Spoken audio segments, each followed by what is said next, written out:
একটা গল্প দিয়ে শুরু করা যাক। এক লোক সব সময় ভাবতো তার স্ত্রী মনে হয় সব চাইতে খারাপ। মনে হয় বিয়ের সময় বাছাবাছির কাজটা ঠিকমতো করা হয়নি। ভাগ্যটা তখন বোধহয় খুব ভালো ছিল না। বস্তুত এ ধরনের চিন্তা অধিকাংশ পুরুষের মধ্যেই বিরাজ করে। আমাদের পুরুষ সমাজের ধারণা হলো আমি মনে হয় সবচাইতে খারাপ বউটা নিয়ে ঘর সংসার করছি। যাই হোক, গল্পে ফেরা যাক। কথা বেশি লম্বা করা যাবে না। যার কথা বলছিলাম সে গেল তার দাদির কাছে। দাদি ছিলেন বয়োবৃদ্ধ। সে ছিল দাদির একনিষ্ঠ ভক্ত। দাদিকে অনেক ভালোবাসতো। দাদির পরামর্শে ছিল তার অগাধ আস্থা। তার মতে দাদি এমনি এমনি বুড়ো হননি, তার অভিজ্ঞতার ঝুলি অনেক সমৃদ্ধ। জীবনের দীর্ঘ পথ পাড়ি দিতে দিতে তিনি অনেক কিছু শুনেছেন, অনেক কিছু দেখেছেন। জীবনের ব্যাপারে তার ধারণা অনেক সমৃদ্ধ। তো দাদির কাছে সে তার মনের কথা খুলে বলল তার মনে হয় সকল ভালো নারীকে ছেড়ে তাকেই বাধ্য হয়ে এ বউয়ের সংসার করতে হচ্ছে। দাদি তার দুঃখের এ বিলাপ শুনে তাকে ব্যবহারিক ও কার্যকরী একটা শিক্ষা দিতে চাইলেন। দাদি ছিলেন বুদ্ধিমতী। ভাবলেন নাতিকে বেশি কথা বলে পরামর্শ দেওয়াটা অনর্থক, তাই বললেন, আমার খুব ইচ্ছা আজ দুপুরের খাবারটা আমরা দুজন একসঙ্গে খাই। নাতি বলল, কিন্তু দাদু, আমার তো এত সময় নাই। তাছাড়া 2 ঘন্টা ধরে আপনার কাছেই বসে আছি। তার কথা শুনে দাদি বলল, কয় ঘন্টা ধরে আছো না আছো সেটা আমার জানার বিষয় না। দাদু একটা কথা বলেছে, এখন তোমাকে তা শুনতেই হবে। ঠিক আছে দাদু, তাহলে আজকের দুপুরের ভোজনটা আপনার এখানেই হোক। আচ্ছা, আমি একটা হোটেলে খবর দিই, আমাদের জন্য খাবার নিয়ে আসুক। আর যদি এমনটা হয় যে আমরা দুজন কোথাও খেতে গেলাম তাহলে কেমন হয়? দরকার নেই ওসবের। কোনো হোটেলে খবর দেওয়ারও দরকার নেই, কোথাও গিয়ে খাওয়ারও দরকার নেই। বাসায় খাবো এবং আমি রান্না করব। কিন্তু এ কি দাদু? দাদুর সঙ্গে আর তর্ক করো না তো, আমিই রান্না করছি। না না, আমি তর্ক করছি না, বলতে চাইছি অর্ডার করলেই তো খাবার আসছে, শুধু শুধু আপনার এত কষ্ট করার কি দরকার? চুপ থাকো, রান্না আমিই করব। ঠিক আছে দাদু, যা বলেন তাই হবে, কিন্তু শর্ত হলো আমি যা রান্না করব তাই তুমি খাবে। কোনো প্রশ্ন করা যাবে না, চুপচাপ খেয়ে যাবে। দাদু, বয়স যত বাড়ছে ততই আপনি খানডারি হয়ে যাচ্ছেন। তোমরা যে প্রজন্ম, এটা ছাড়া কোনো ওষুধ নাই। এই বলে দাদি হাসি দিয়ে উঠে গেলেন। নাতিও বেশ হাসল। দাদি চলে গেলেন রান্নাঘরে আর নাতি ডুব দিল মোবাইলে। 1 ঘন্টা পার হবার পর অবাক হয়ে দেখল দাদু আসলেন মাত্র একটি থালা নিয়ে। আজকের দুপুরের খাবার তাহলে একটিমাত্র আইটেম। বিস্ময়ের শেষ এখানেই নয়। সেই একটিমাত্র আইটেম কতগুলো সিদ্ধ ডিম। ডিমগুলোকে বিভিন্ন রঙে রঙিন করে দাদি বসে আছেন। একটা তো তার প্রাকৃতিক রং সাদা নিয়ে পড়েছিল একপাশে, আরেকটা হলুদ, আরেকটা লাল, নীল একটা, আরেকটা সবুজ। দাদিকে প্রশ্ন করতে যাচ্ছিল সে, কেন তিনি এত কষ্ট করে রং করলেন। কিন্তু কিছু বলার আগে দাদি বলে উঠলেন, কি বলেছিলাম মনে আছে? চুপচাপ খাবে, কোনো প্রশ্ন নয়। কই, আমি তো কোনো প্রশ্ন করিনি, কোনো কথাই তো বলিনি। তুমি কিছু একটা জিজ্ঞেস করতে যাচ্ছিলে না? দাদির সঙ্গে চালাকি করার দরকার নেই। প্রশ্ন করতে চাইছিলাম, করি তো নাই। আচ্ছা ঠিক আছে, চুপচাপ খেয়ে নিচ্ছি। বেশ, তাই করো। নাতি খেতে লাগলো। খাবার সবই তো একই স্বাদের, কেবল রঙের তারতম্য। অযথা এই রং চড়ানোর কী দরকার ছিল? খাওয়া শেষ করে সে বলল, এই নিন, সব খেয়ে নিলাম। এবার তো বলবেন এই অদ্ভুত খাবারের পেছনের রহস্যটা কি? এটা খাবার নয় বাছা, জীবনের শিক্ষা। জীবনের শিক্ষা? হ্যাঁ, জীবনের শিক্ষা। একটু বুঝিয়ে বলবেন? ব্যাটা শোনো, বাসাবাড়িতে নারীরা হচ্ছে থালার এই ডিমগুলোর মতো। তুমি বাইরে থেকে কেবল ডিমগুলোই দেখো আর মনে করো এক একটা এক এক রকম, কিন্তু হালকা সরালে দেখবে সব সাদা, সবই এক। তুমি তো অন্য নারীদের বাহ্যিক দিকটা দেখে বিচার করে বেড়াও। বাইরে থেকে দেখো বলে মনে করো তোমার স্ত্রীর চেয়ে এই নারী অনেক ভালো। তোমাকে ডিমের বাহ্যিক রঙগুলো প্রতারিত করে। বিশ্বাস করো, নারীরা বাইরে যেমন হোক, তাদের সবার ভেতরটা কিন্তু সমান। পুরুষরাও ঠিক তেমন। এটা ঠিক যে মানুষে মানুষে ভেদাভেদ অবশ্যই আছে, কিন্তু কিছু বিষয় আছে যেখানে নারীরা সবাই এক, কিন্তু আমরা মনে করি অন্যরা কতই না ভিন্ন। এর কারণ হলো আমরা তাদের সাথে মেলামেশা করিনি। এখন বুঝে আসছে কি শিক্ষা দিতে চাইছি? জি দাদু, বুঝেছি। যাও, এখন বাড়ি যাও, বউয়ের যত্ন নাও। সবসময় মনে রাখবে সব ডিম কিন্তু সমান। দাদির এই শিক্ষাটি আপনারও মনে রাখা উচিত। আপনার জন্যও তা জীবন শিক্ষা। অনেক বিষয়ে নারীরা সবাই সমান তালের। পুরুষদের তেমনি কিছু অভিন্ন গুণ রয়েছে। এটা আপনাকে ভালোভাবে মনে রাখতে হবে। ডিমের বিভিন্ন রঙে বিমোহিত হয়ে গেলে চলবে না। সিল্কা সরাতেই দেখবেন সব সমান। তার বেশি কথা বলা প্রসঙ্গে, আপনার মনে হতে পারে আপনার স্ত্রী বেশি কথা বলে। কথা বলার সময় মনে হতে পারে সে আপনার চাইতে অনেক বেশি কথা বলে। চুপ মনে হয় থাকতেই পারে না। অন্য কোনো নারীর সঙ্গে সম্পর্ক হলে হয়তোবা ওই নারী তার চাইতে কম কথা বলতো। মনে রাখবেন প্রিয় পাঠক, এটা একেবারেই ভুল ধারণা। আপনি মনে করতে পারেন অন্যরা আপনার স্ত্রী থেকে ভিন্ন কিছু। তার কারণ এটাই যে আপনি তাদের বিচার করছেন তাদের বাহ্যিক আবরণ দেখে, আর এদিকে আপনার স্ত্রীর ভেতর বাহির সব আপনার খুব ভালো জানা আছে। বৈজ্ঞানিক গবেষণায় দেখা যায় নারীরা গড়ে প্রতিদিন 20,000 শব্দের কথাবার্তা বলে। অন্যদিকে পুরুষদের শব্দ সংখ্যা প্রতিদিন গড়ে 13,000 মাত্র। সে আপনার চাইতে বেশি কথা বলে আপনার স্ত্রী হিসেবে নয়, বরং নারী হিসেবে। আর আপনি তার থেকে কম কথা বলেন যেহেতু আপনি পুরুষ, তার স্বামী বলে নয়। এমনকি শৈশবে দেখা যায় ছোট ছেলেদের তুলনায় ছোট মেয়েরা দ্রুত ভাষা রপ্ত করতে পারে। যেহেতু এ তথ্যের উৎস বৈজ্ঞানিক গবেষণা, তাই এগুলো সহজে অস্বীকার করার জায়গা নেই। এসব গবেষণা চালানো হয় তাদেরই সাথে থেকে, তাদের সঙ্গে মেলামেশার মাধ্যমে। আমরা বাসা বাড়িতেও তাদের সাথে মেলামেশা করি। দেখবেন 3 বছরের একটা ছোট মেয়ে যত সুন্দর করে গুছিয়ে কথা বলতে পারে, তার সমবয়সী কোনো ছেলে ততটা সুন্দর করে বলতে পারে না। যদি পারে তা হবে খুবই দুর্লভ ব্যাপার। তবে এটাও একটা বাস্তবতা যে পরবর্তী সময়ে ছেলে তার এ ঘাটতি পুষিয়ে নেই। সময়ের আবর্তে তারা তাদের ভাষা শৈলীকে উন্নত পর্যায়ে নিয়ে যেতে পারে। তবে এ ধরনের উন্নতি মেয়েদের জন্য নতুন কিছু নয়। ছেলেদের তুলনায় ভাষার সঙ্গে তাদের সম্পর্ক অনেক আদি ও প্রাচীন। তাই গুণগত মানে না হলেও অন্তত পরিমাণগত বিবেচনায় তারা ছেলেদের থেকে এগিয়ে থাকে। তাই শেষ কথা হলো, নারীরা পুরুষদের তুলনায় কথাবার্তায় অনেকটা এগিয়ে।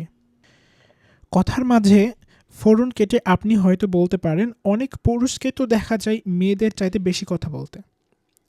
এদিকে অনেক নারীকে দেখা যায় স্বাভাবিক মাত্রায় কথাবার্তা বলতে। তখন আমার জবাব হতে পারে, আপনার কথা আমি অস্বীকার করতে পারি না, তবে এগুলো ব্যতিক্রম, সাধারণ নিয়মের মধ্যে পড়ে না। আর আপনারা তো জানেন প্রতিটি নিয়মের কিছুটা ফাঁকফোকর রয়েছে।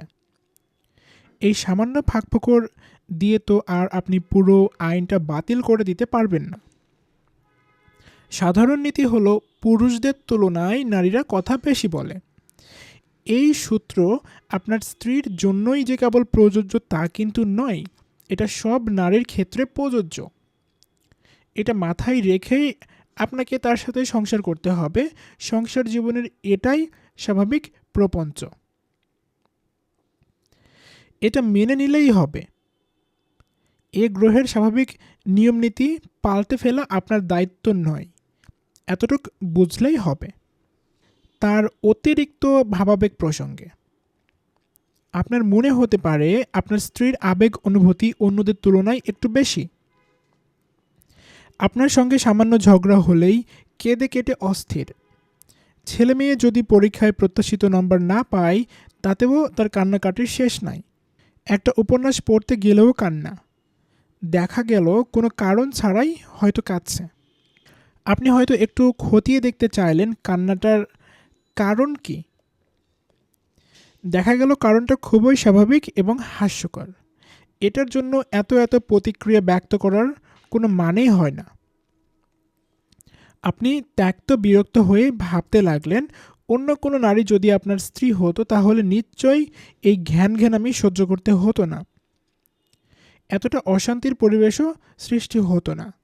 ওই নারী নিশ্চয়ই কম কান্না করত আর ঝগড়া লাগলে নিজেকে সুন্দরভাবে সংযত রাখত। বাস্তবতার সঙ্গে সকল পরিস্থিতির মোকাবিলা করত।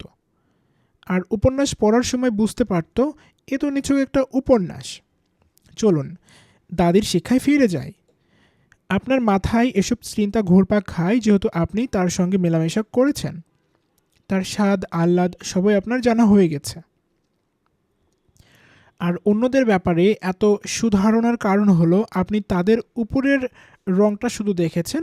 রং দেখে আপনার ধারণা জন্মেছে, ভেতরটাও মনে হয় এমন ভিন্ন ও রঙিন। না ভাই, সিল্কা সরালেই সব ডিম এক, ভিন্নতার কিছু নেই। মানুষ হিসেবে কখনো ভুলে যাবেন না যে আপনি মাটির তৈরি, আর রয়েছে কিছুটা পানির মিশেল। অনেক সময় সূর্যের আলোয় নরম মাটিকে মনে হয় শক্ত কিছু, আর সে তো এমন এক পাজর থেকে তৈরি যা আপনার হৃৎপিণ্ডের একেবারেই কাছে। আপনি কি আশা করতে পারেন এই হৃৎপিণ্ড হবে আবেগ অনুভূতিহীন একটি মাংসের পিণ্ড মাত্র? হৃদয় কি কখনো আবেগশূন্য বলে কল্পনা করা যায়? এ আবেগই হচ্ছে তার স্বভাবজাত বৈশিষ্ট্য। আর এটাই হচ্ছে আমাদের জন্য মূল শিক্ষা। ছোটবেলা থেকে পাওয়া এই শিক্ষায় আমাদের জীবনভর মনে রাখতে হবে। আপনার মনে হতে পারে আমি হয়তো একটু বাড়িয়ে বলছি। আমিও বলছি, এরকম ধারণা করার অধিকার অবশ্যই আপনার আছে। তবে আমার এ বক্তব্য যাতে আন্দাজে ঢিল ছোড়া না হয়, কিংবা এমন কোনো গবেষণা না হয় যা সঠিকও হতে পারে ভুলও হতে পারে, অথবা এমন কোনো দৃষ্টিভঙ্গি যার ভুল হওয়ার সম্ভাবনা প্রচুর। এজন্য চলুন আমরা নিচের বৈজ্ঞানিক নিরীক্ষাটা একটু জেনে নিই।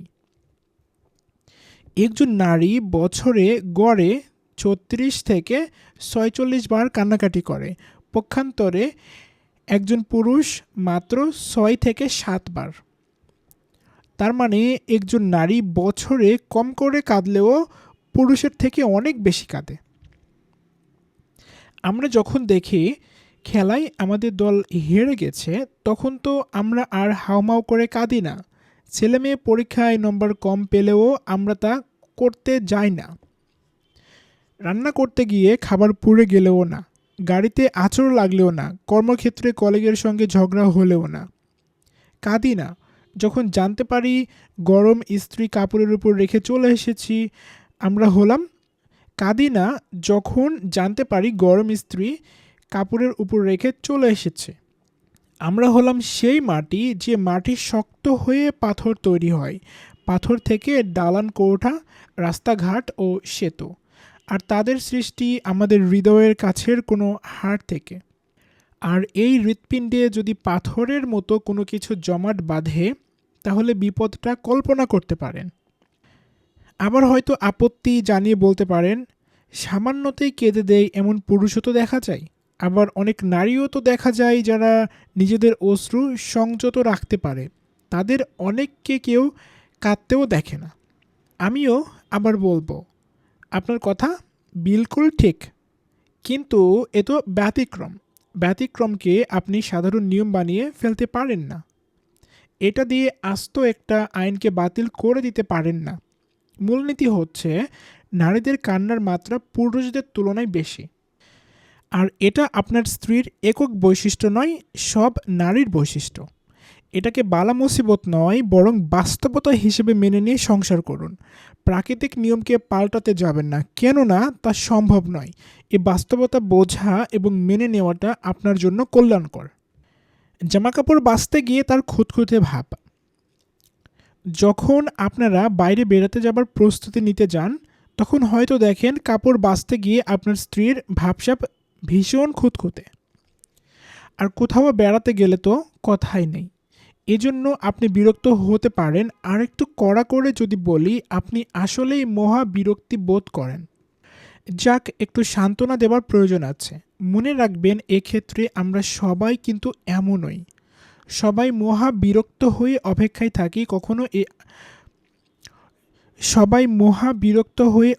থাকি কখন এ আপদ শেষ হবে। তাদের এ খুঁতখুঁতে স্বভাবের কারণে আমাদেরই দম বন্ধ হয়ে যাবার উপক্রম।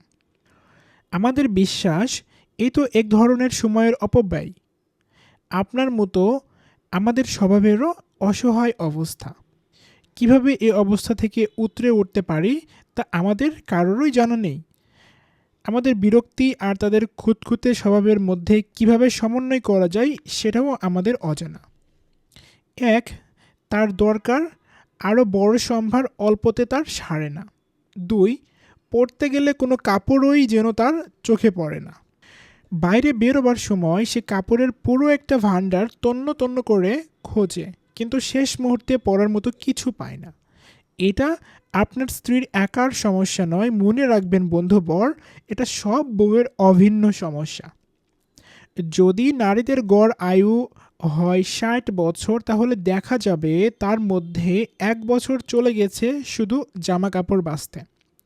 অপরদিকে জামা বাছাই করতে পুরো জীবনে একজন পুরুষের সময় মাত্র ব্যয় হয় 3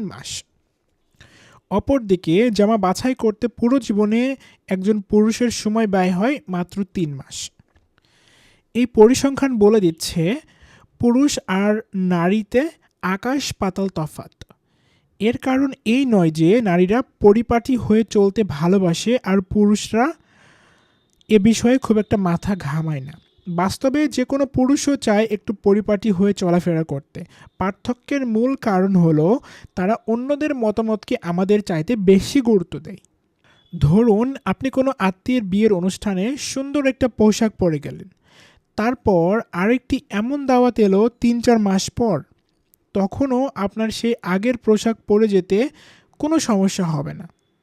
এটা যদি জীর্ণশীর্ণ হয়ে না যায় তাহলে আবার পরে যেতে তো সমস্যাই নেই। এ বিষয় নিয়ে এর চাইতে বেশি আর কি চিন্তা করা যায়। আপনি এটা কখনো ভেবে দেখবেন না যে কেউ হয়তো বলতে পারে আগের অনুষ্ঠানে আপনি ঠিক এই জামাটাই পরে এসেছিলেন।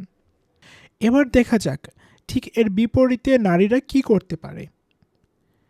তাদের কথা হলো, প্রতিটি বিয়ের অনুষ্ঠানে আলাদা আলাদা নতুন জামা পরে যেতে হবে। যদি আর্থিক অবস্থা অতটা সচ্ছল না থাকে, তাহলে পুরনোর মধ্যে যেটা সবচাইতে সুন্দর তা বাছাই করার দায়িত্ব আপনাকেই দেবে। আর যদি সচ্ছল হয়, তাহলে তখন পরিস্থিতি এমন হবে যে আপনি চিন্তা করবেন নতুন কোন জামাটা তাকে কিনে দেওয়া যায়। তার লক্ষ্য থাকবে নতুন এই জামার কারণে নববধূকে বাদ দিয়ে তার দিকেই যেন সবাই তাকিয়ে থাকে, আলাদা এই বৈশিষ্ট্যের কারণে। অনুষ্ঠানে সবাই তাকে আলাদা চোখে দেখবে, এটাই তার প্রত্যাশা। আর যদি আর্থিক সামর্থ্য না থাকে, তাহলে কারা কারা দাওয়াতে আসবে তা মনে করে ভেবে নিয়ে এমন একটা জামা পরবে যা নিমন্ত্রিতদের কেউ আগে দেখেনি, হোক না তা পুরাতন। এখানে আরেকটি বিষয় আছে যা উল্লেখ না করলেই নয়, অথচ এ বিষয়ে অধিকাংশ পুরুষ অবহেলা করে বেড়ায়। অনেকের দেখা যায় এ বিষয়ে কোনো ধারণাই নেই। সেটা হচ্ছে এই বাস্তবতা যে মেয়েদের অভ্যন্তরীণ জগৎ নিয়ন্ত্রিত হয় বাহিরের জগৎ দ্বারা। নারীদের মানসিক অবস্থা মোটেও স্থির নয়। এই পরিবর্তনশীল মনোভাব নিয়ে আমরা আগামী অধ্যায়ে বিস্তারিত আলোচনা করব। আমরা যখন তাকে জামাকাপড় বাছতে দেখি, তখন এটা মনে করলে চলবে না যে বাহ্যিক বিষয়গুলো বিবেচনা করেই সে তা করছে। সেও তার অভ্যন্তরীণ অনেক বিষয় দ্বারা প্রভাবিত হয়। তার এই পছন্দ অপছন্দের পেছনে অনুষ্ঠানের চাইতে তার নিজস্ব মানসিক অবস্থার ভূমিকা বেশি বলা চলে। তার রঙের নির্বাচন তখন হয় মূলত তার মেজাজের প্রতিফলন। এদিকে পুরুষদের এমনটা করতে দেখা যায় না বলে তারা নারীদের এই দিকটা বুঝতেই চায় না। আমরা পুরুষরা শুধুমাত্র দাওয়াতের চিন্তা মাথায় রেখেই জামাকাপড় নির্বাচন করি। এমন কখনোই হয় না যে নির্দিষ্ট কোনো রঙের জামা আমাদের মাথায় আগে থেকেই আছে, কেননা এই সিজনে আমাদের প্রিয় দলটি কাপ জিতেছে, কিংবা কালো রঙের কথা চিন্তা করলাম কেননা বস আজ সকালে সামান্য একটা ব্যাপারে খারাপ আচরণ করেছে। আমাদের মন মানসিকতা অনেকটাই স্থির, তা সহজে পাল্টায় না। আমাদের ভেতরের জগৎটাও খুব বেশি পরিবর্তনশীল নয়। এ বিষয়গুলো আপনাকে অবশ্যই মনে রাখতে হবে। আজ থেকে আপনি বুঝতে চেষ্টা করবেন কেন সে জামা বাছাই করতে গিয়ে এতটা দ্বিধাদ্বন্দ্বে ভোগে। এই সিদ্ধান্তহীনতা তার একার কোনো খারাপ গুণ নয়, সকল নারীই এমন। অতীতের সব পৃষ্ঠা খুলে বসা প্রসঙ্গে আপনার বিরক্তিকর এটাও একটা কারণ যে আপনার জীবন সঙ্গিনী অতি সামান্যতেই অতীত ইতিহাসের সব পৃষ্ঠা খুলে বসে আপনাকে শোনাতে থাকে। সামান্য ঝগড়া শুরু হলেই যেন মাটি খুঁড়ে অতীতের সব ইতিহাস বের করে আনে। আপনাকে মনে করিয়ে দিচ্ছে এতদিন আপনি তার সঙ্গে কেমন আচরণটা করে আসছেন, কিভাবে কত কিছু থেকে তাকে বঞ্চিত করে আসছেন। বাগদানের সময় আপনাদের মাঝে কী সমস্যা হয়েছিল সেটাও হয়তোবা মনে করিয়ে দিচ্ছে। আপনি দাঁতে দাঁত চেপে হয়তো ভাবছেন, এ মহিলা না প্লেনের ব্ল্যাক বক্স, সবই তো দেখা যায় রেকর্ড করে রেখেছে, কোনো খুঁটি নাটিও বাদ দিচ্ছে না। আরও হয়তো ভাবছেন এখন যেটা নিয়ে বচসা চলছে তার সাথে অতীতের মহাসমুদ্রে হারিয়ে যাওয়ার সম্পর্কটা কী হে। মাঝে মধ্যে বিষয়গুলো একেবারে অযৌক্তিক মনে হয়, একটু জানতে ইচ্ছে করে সে এমন কেন। জানি না এটা বলে আমি আপনাকে সমবেদনা জানাচ্ছি কিনা। মনে রাখবেন, এটা আপনার গৃহরানীর একার বৈশিষ্ট্য নয়, মূলত নারীরা এমনই হয়ে থাকে। বাহ্যিক রূপের ব্যাপারে তার উদ্বেগ। বাহ্যিক রূপের ব্যাপারে সে বরাবরই উদ্বিগ্ন থাকে। আপনার জন্য এটাও একটা বিরক্তির কারণ। নিশ্চয় আপনার একান্ত কামনা সে সেজে গুজে থাকুক, তার কাছে গেলেই আপনি যেন সুঘ্রাণ পান, তাকে দেখলেই যেন আপনার প্রাণ জুড়িয়ে যায়। আপনি এটাও চান নিজের সৌন্দর্যের ব্যাপারে তার আত্মবিশ্বাস থাকুক, কোনো ধরনের হীনমন্যতায় ভুগুক আপনি চান না। তবে বিরক্ত হন তখন যখন সে বারবার আপনাকে তার সৌন্দর্যের ব্যাপারে প্রশ্ন করে। আপনার মনে হয় শুধুমাত্র মেকআপ, কেনাকাটা আর রূপচর্চার পেছনেই সে অনেক গুরুত্বপূর্ণ সময় নষ্ট করে বেড়ায়। আপনি এসব ব্যাপারে তার উপর যেমন বিরক্ত, অন্য পুরুষরাও ঠিক তেমন। যাক, এ বিষয়ে কিছু বলার আগে আপনার ব্যাপারে কিছু বলতে দিন। আপনি কিভাবে তাকে সদা পরিপাটি অবস্থায় দেখতে চান, আবার একই সময় এই ব্যাপারে সামান্যতে বিরক্ত হয়ে পড়েন। আপনার চোখে যাতে অসুন্দর না দেখায় এজন্য সে যে উদ্বেগ দেখায় সেটাতেও আপনি বিরক্ত। আপনি যেমন মনে করেন মানসিক ও শারীরিকভাবে আপনাকে সন্তুষ্ট রাখা তার একান্ত কর্তব্য, তেমনি সেও মনে করে এটাতেই তার নারী সার্থকতা বিদ্যমান। তাই এই দায়িত্বে যাতে কোনো ধরনের ত্রুটি না হয় এজন্য সে বেশ তৎপর ও উদ্বিগ্ন থাকে। সে চায় এই দায়িত্বটা সুচারুরূপে আদায় করতে। মনে করুন আপনি নতুন কোনো চাকরির আবেদন করলেন, কর্তৃপক্ষ জানালো আগামীকাল আপনার ইন্টারভিউ নেবে। আপনার এতটুকুই আত্মবিশ্বাস আছে যে এ কাজের জন্য আপনি যোগ্য ব্যক্তি, এ কাজে যা যা যোগ্যতা দরকার সবই আপনার কাছে। আপনার এতটুকু আত্মবিশ্বাস আছে যে এ কাজের জন্য আপনি যোগ্য ব্যক্তি, এ কাজে যা যা যোগ্যতা দরকার সবই আপনার আছে। এ কাজে আপনার আগ্রহেরও কমতি নেই। এতে আপনার চাইতে দক্ষ এ তল্লাটে কেউ আর থাকতে পারে বলে আপনার মনে হয় না। এত আত্মবিশ্বাসের পরও আপনি কি আশঙ্কামুক্ত থাকতে পারেন? আপনার কি মনে হতে পারে না যে সকল যোগ্যতা সত্ত্বেও যারা ইন্টারভিউ নেবে তাদের হয়তো আপনাকে পছন্দ নাও হতে পারে? এরকম আরও অনেক আশঙ্কা আপনার মনে দানা বাড়তে পারে। তাছাড়া আপনার সঙ্গে আরও যারা ইন্টারভিউতে অংশগ্রহণ করতে আসবে এদের নিয়েও আপনার ভেতরে একটা ভয় কাজ করবে। এমনটা তো হতে পারে যে তাদের কেউ একজন আপনার চেয়ে ভালো যোগ্যতা রাখে, হয়তো তার প্রেজেন্টেশন আপনার থেকে ভালো, অথবা হয়তো সে হতকর্তাদের মন আপনার চেয়েও বেশি জয় করে নিল। ইন্টারভিউ নিয়ে আপনার এই উদ্বেগ উৎকণ্ঠা খুবই স্বাভাবিক। হ্যাঁ, ঠিক এই উৎকণ্ঠায় আপনার স্ত্রীর মধ্যে বিরাজ করে। সেও জানে পৃথিবীর একমাত্র সুন্দরী সে নয়, জগতের সুন্দরীদের খুব একটা অভাব নেই। তাই শতগুণ আর অভিজ্ঞতা সত্ত্বেও সে আশঙ্কামুক্ত থাকতে পারে না। সে আপনার নতুন চাকরি প্রার্থী আর আপনি তার ইন্টারভিউ বোর্ডের হর্তাকর্তা। সে আপনার নতুন চাকরি প্রার্থী আর আপনি তার ইন্টারভিউ বোর্ডের হর্তাকর্তা। আশা করি শুরু থেকে এ পর্যন্ত যা আলোচনা করেছি তার আলোকে আপনি উপলব্ধি করতে পেরেছেন যে তাদের আবেগ অনুভূতি আমাদের চাইতে অনেক বেশি। এটা এমন এক স্পষ্ট বিষয় যার উপর শুধু বাড়ি নয়, পুরো জীবনটাই নির্ভর করে।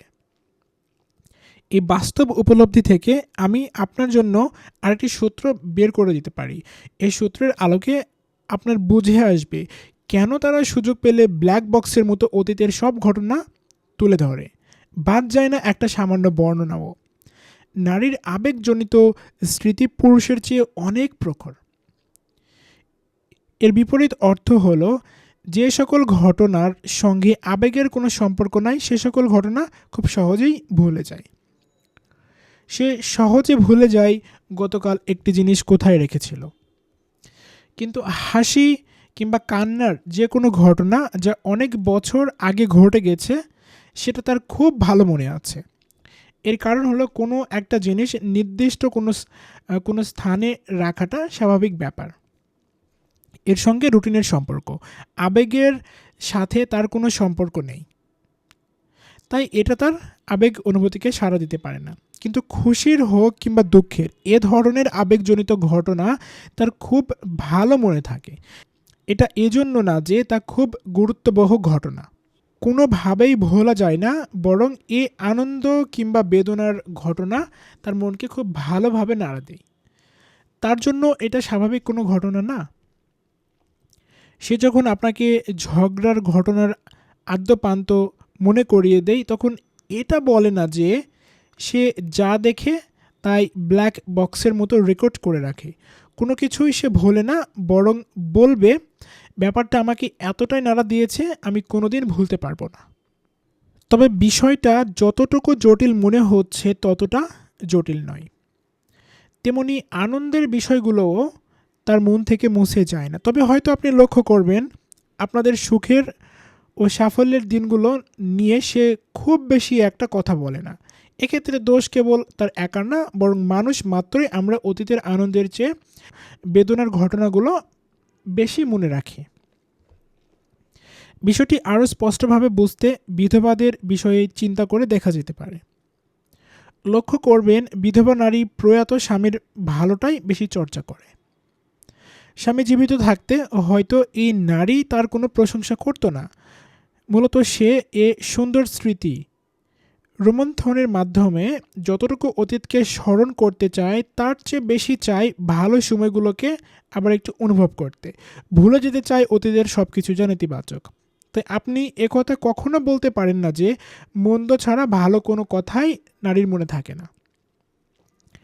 এ বাস্তবতা জানার পর আবার ঝগড়ার সময় এ আশা করে বসে থাকবেন না যে স্ত্রী আপনাকে বলবে থাক তোমার এই আচরণে আমি খুব একটা কষ্ট পেলাম না, তুমি তো ওই দিন আমার এই উপকার করেছিলে, কিংবা ওই দিন আমার সাথে কি সুন্দর ব্যবহার করেছিলে, আজকে খারাপ আচরণ করেছো তো কি হয়েছে। মনে রাখতে হবে বর্তমানের দুঃখই অতীতের দুঃখকে ডেকে আনে। আর নারীরা এমনই, তারা যেন বর্তমানের একটি দুঃখ নিয়ে থাকতে পারে না। দুঃখের মুহূর্তে একাধিক দুঃখ তাদের লাগে। একটু বোঝার চেষ্টা করুন, এটাই তাদের স্বভাব, এভাবেই তাদের সৃষ্টি করা হয়েছে। নারী হিংস্র কিংবা প্রতিশোধ পরায়ণ নয়, বরং এ অভ্যাস তার এমন এক বৈশিষ্ট্য যা সকল নারীর মধ্যেই অল্প বিস্তর বিরাজ করে। বৈজ্ঞানিক গবেষণা এটা বলে যে তারা তাদের বাহ্যিক রূপ নিয়ে দিনে না হলেও 9 বার চিন্তাভাবনা করে। তারপরও দেখা যায় পৃথিবীর মাত্র 2% নারী নিজেদেরকে সুন্দরী বলে মনে করে। তাই এই সমস্যাটা আপনার স্ত্রীর একার নয়, এটা যে কোনো নারীর মধ্যেই আছে। আপনি যদি চান সে তার সৌন্দর্যের ব্যাপারে সন্দিহান না হয়ে আত্মবিশ্বাসী থাকুক, তবে তার মধ্যে এ বিশ্বাস সঞ্চার করার দায়িত্ব আপনার। আপনার জানা উচিত সে যে রূপচর্চার জন্য এতগুলো সময় আয়নার সামনে ব্যয় করে, তা করে আপনার চোখে সুন্দর হয়ে থাকতে। কিন্তু আপনি যদি কখনো মুখ খুলে না বলেন যে সে অনেক সুন্দর, তাহলে সে নিজের চোখেই নিজেকে সুন্দর মনে করবে না। আপনাকে বলতে হবে সে অনেক সুন্দর, সে যে সুগন্ধিটা ব্যবহার করে তার প্রশংসা করতে হবে, তার মেকআপ, চুলের স্টাইল, জামা কাপড় সব কিছুর প্রশংসা করতে হবে। এটা করলে যে সে কেবল তার সৌন্দর্যের ব্যাপারে আশ্বস্ত হবে তা না, বরং সে অনেকটা আশঙ্কা থেকে মুক্তি পাবে। এ কারণেই ইসলাম স্বামী স্ত্রীর সংসারের স্বার্থে উভয়ের জন্য মিথ্যা বলা জায়েজ করে দিয়েছে, তবে তা হতে হবে শুধুমাত্র মিল মহব্বতের খাতিরে। স্ত্রী যাতে তার স্বামীর মানবতা, সৌন্দর্য ও দায়িত্বের ব্যাপারে ভালো ধারণা পায়। তবে মনে রাখতে হবে সেও ভালো করে জানে আপনি বললেই সে পৃথিবীর সবচেয়ে সুন্দর নারী হয়ে যায়নি, কিন্তু আপনার মুখে তার প্রশংসা বিবৃত হওয়ায় সে নিদারুণ আনন্দিত হয়। আগেই বলেছি সে বাস্তবতা ভালোই বুঝে, তাই বলে আপনি এ ধরনের কথা বললে সে আপনার জন্য কোরআন নিয়ে আসবে না শপথ করাবার জন্য। আপনার মুখ থেকে এ ধরনের একটা মন্তব্য বেরিয়েছে, এটাই তার বড় পাওয়া। তাছাড়া সৌন্দর্য নিয়ে তার উদ্বেগ, উৎকণ্ঠা একেবারে অহেতুক বলারও সুযোগ নেই। প্রতিদিনই মিডিয়াতে প্রচারিত হচ্ছে পরকীয়ার নানা কাহিনী। খবরে দেখা যায় অমুক তার স্ত্রীকে ছেড়ে চলে গেছে আরেক সুন্দরীর হাত ধরে, আরেকজন পরনারীর প্রেমে মজেছে শুধুমাত্র সৌন্দর্যের দিকে তাকিয়ে। এ ধরনের খবরাখবর আমাদের মনে ভয় ধরিয়ে দেওয়ার জন্য যথেষ্ট পরিমাণে প্রচার হচ্ছে দৈনন্দিন। অফিসে যখন কর্মী ছাঁটাই শুরু হয় তখন নিশ্চয়ই আপনার মনে ভয় ধরে যায়। এমত অবস্থায় কেউ যদি বলে বস বলেছে আপনি নাকি একজন দক্ষ কর্মচারী, তাহলে সেটা হবে আপনার নিদারুণ আনন্দের বিষয়। আর যদি বলে অফিসে আপনার বিকল্প নেই, তাহলে তো কথাই নেই। আপনার আরও ভালো লাগবে যদি শুনতে পান অফিসে যদি শুধু একজনকেই রাখা হয় তাহলে সে একজন হচ্ছেন আপনি। তখন আপনার আনন্দ আর দেখে কে? অনুরূপ আপনি হচ্ছেন তার বস আর সে হচ্ছে আপনার কর্মী। সে শুধু শুনতে চায় সে যথেষ্ট সুন্দর আর আপনি তাকে ছাড়া সংসার জীবনে একেবারেই অক্ষম ও অসহায়। সাহিত্য পাঠের অভ্যাস থাকলে তো এটা নিশ্চয়ই দেখেছেন যে সুন্দরীরা পুরুষদের অন্তর নিয়ে কিভাবে সিনেমিনি খেলে। খবরের কাগজে, মিডিয়ায়, সামাজিক যোগাযোগ মাধ্যমগুলোতে আমরা তা অহরহ দেখতে পাচ্ছি। তাই অন্যদের রেখে তাকেই যেভাবে হোক অনেক সুন্দরী হতে হবে। অন্য কোনো নারী যদি পুরুষকে প্রলুব্ধ করতে সুন্দরী সেজে ঘুরে বেড়াতে পারে, তাহলে সে কেন আপনাকে প্রলুব্ধ করতে প্রতিদিন পরিপাটি হয়ে থাকতে পারে না? কী দরকার পরনারীর দিকে তাকাবার? আর এই আফসোসে পরিচিত হবার যে আমার স্ত্রী কেন এত সুন্দর হতে পারে না। সর্ববিষয়ে পৃথিবী এখন খুব দ্রুত এগিয়ে যাচ্ছে। রূপচর্চায় এমন সব পণ্য বের হয়েছে যা যে কোনো সাধারণ নারীকে অসাধারণ সুন্দরী নারীতে পরিণত করতে পারে। তাই স্বামীর কর্তব্য যেমন স্ত্রীর অন্তরে তার সৌন্দর্যের ব্যাপারে আত্মবিশ্বাস সৃষ্টিতে সাহায্য করা, তেমনি স্ত্রীর দায়িত্ব হচ্ছে স্বামীর মন জয়ের জন্য রূপচর্চা করা।